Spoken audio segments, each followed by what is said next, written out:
हमारी दुनिया और ये आसमान जो कुछ भी हमें दिखाई देता है, क्या वो वास्तव में वैसा ही है या फिर हमारे चारों ओर स्पेस और टाइम अलग ही व्यवहार कर रही है जो हमारे समझ से परे है। नमस्ते दोस्तों, आज हम बात करने वाले हैं एक ऐसी ही थियोरी के बारे में जो हमें स्पेस एंड टाइम को एक अलग ही नजरिए से देखने पर मजबूर कर देता है। Yes, which is hyperbolic space and time. तो अपने दिमाग को कल्पना की सीमा तक फैलाने के लिए तैयार हो जाइए। सबसे पहले स्पेस एंड टाइम के मूलभूत सिद्धांत को समझते हैं, देन आएंगे हाइपरबोलिक स्पेस पर। आइजैक न्यूटन के समय तक वैज्ञानिक ये मानते थे कि स्पेस एंड टाइम एकदम सीधे होते हैं और ये हर एक जगह एक जैसे होते हैं। एग्जाम्पल के तौर पर आप चाहे पृथ्वी पर हो या दूर कहीं अंतरिक्ष में, आपके लिए 1 मिनट का मतलब 1 मिनट ही होगा। समय एक सीधा चलने वाला रास्ता है, लेकिन आज हम जानते हैं कि ऐसा नहीं है। Newton's law of universal gravitation ने हमें गुरुत्वाकर्षण के बारे में बहुत कुछ बताया, लेकिन इस थियोरी में एक समस्या थी कि ये स्पेस एंड टाइम को एक्सप्लेन नहीं कर पाया। चलो इसे एग्जाम्पल से समझते हैं। मान लो ये कोई ऑब्जेक्ट है जो कि मूव हो रही है 10 की स्पीड से और उसके अंदर कोई बिल्ली है जो कि 2 की स्पीड से उसी दिशा में चल रही है। अब अगर बाहर से मैं इसे ऑब्जर्व करूं तो मुझे उस बिल्ली की जो स्पीड मिलेगी वो होगी 12। इसे मान लो फिजिक्स का पहला नियम। अब अगर आप इतना समझ गए हो तो परेशानी सुनो।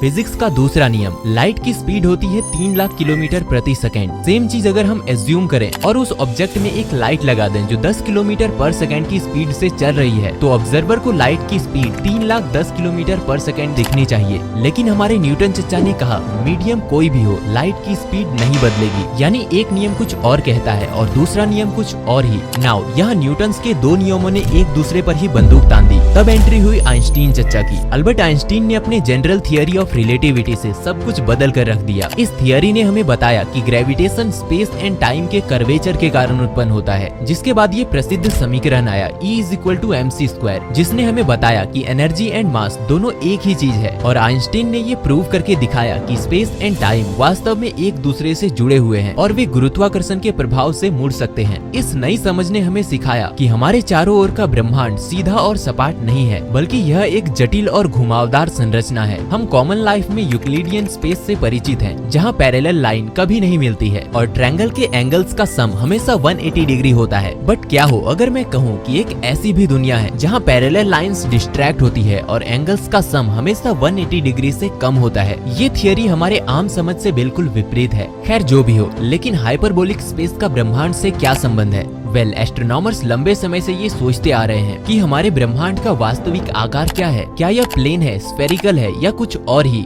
एक संभावना यह भी हो सकता है कि हमारा ब्रह्मांड हाइपरबोलिक जियोमेट्री का हो, जहाँ स्पेस टाइम का स्ट्रक्चर खुद से दूर झुकी हुई है। एक हाइपरबोलिक यूनिवर्स में दूरियां और कोण अलग तरीके से काम करते हैं। इससे गुरुत्वाकर्षण, डार्क मैटर और ब्रह्मांड की संरचनाओं को समझने के तरीके पर गहरा प्रभाव पड़ सकता है। कुछ थियरीज यह भी दावा करती है कि मिस्टीरियस डार्क एनर्जी जो यूनिवर्स के एक्सपेंडेशन को तेज कर रही है, वह हाइपरबोलिक स्पेस एंड टाइम के स्ट्रक्चर से जुड़ी हो सकती है। अब तक हमने हाइपरबोलिक स्पेस की बात की, लेकिन टाइम का क्या? अगर स्पेस घुमावदार हो सकता है तो क्या टाइम भी? वेल, आइंस्टीन के जनरल थियोरी ऑफ रिलेटिविटी के अनुसार गुरुत्वाकर्षण के प्रभाव से समय भी धीमा और तेज हो सकता है। हाइपरबोलिक टाइम में समय उसी तरह झुका हो सकता है जैसे स्पेस झुकता है। इसका मतलब यह है कि अलग अलग स्थानों पर समय अलग अलग गति से चल सकती है और कुछ परिस्थितियों में ये पूरी तरह से उल्टा हो सकता है। Just like parallel universe, hyperbolic space and time को समझना हमारे दृष्टिकोण को चुनौती देता है। चाहे वह विशाल ब्रह्मांड हो, हमारे ब्रेन की कॉम्प्लेक्स इंजीनियरिंग हो या फिर वह कला जो हमें प्रेरित करती है,